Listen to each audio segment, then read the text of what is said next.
A new study this morning could mean hope for people with migraines. About 36 million Americans suffer from the chronic headaches. They can strike up to 15 times a month, lasting between 4 and 72 hours. Dr. James Galvin is a professor of neurology and psychiatry at NYU Langone Medical Center. Welcome. Thank you, Charlie. So how does this work in terms of an electrical shock? What does it do, and why does it bring relief?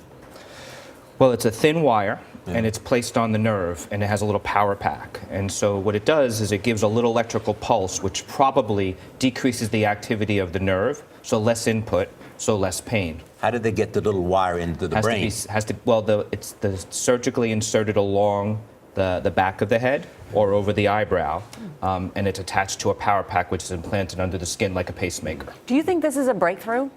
It is a breakthrough. So these types of devices have been used for other diseases, such as depression or seizures, but now are being used to treat headaches. And in the study that was done, there was a dramatic response by the people who had the implant put in. So this isn't the first time this technology has been used. How else is it showing signs of success? So it's been used for a longer period of time for people who have epilepsy that's not responsive to medications, and depression which has not been responsive to medication, as well as some pain syndromes, so following trauma, or for diabetics. More recently now it's being tried for migraines with some success. Okay, and depression, what does it do for depression? For depression and for, it seems to stimulate actually back into the brain and increase the release of neurotransmitters. So it seems to reduce the mood effect. So millions of Americans suffer from migraines and really bad headaches. If they're seeing this, how accessible is this technology? Well, it's not for everybody. People should take their medicines first. What we're really talking about here are people with chronic migraines, those people who have headaches more than 15 times a month for a long duration of time and are not responsive to their medications.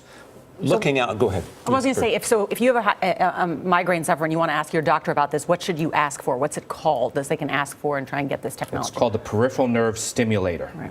Okay, when you do blue sky things like this and you begin thinking about the possibilities for the future, what are they?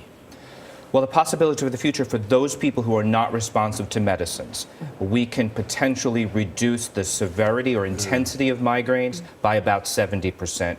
Reduce the frequency of migraines perhaps by 50%. And in this study, over 90% of people found it to be effective. And that's why it's so promising. Yes. Yeah. Dr. James Galvin, thank you so much. Thank you.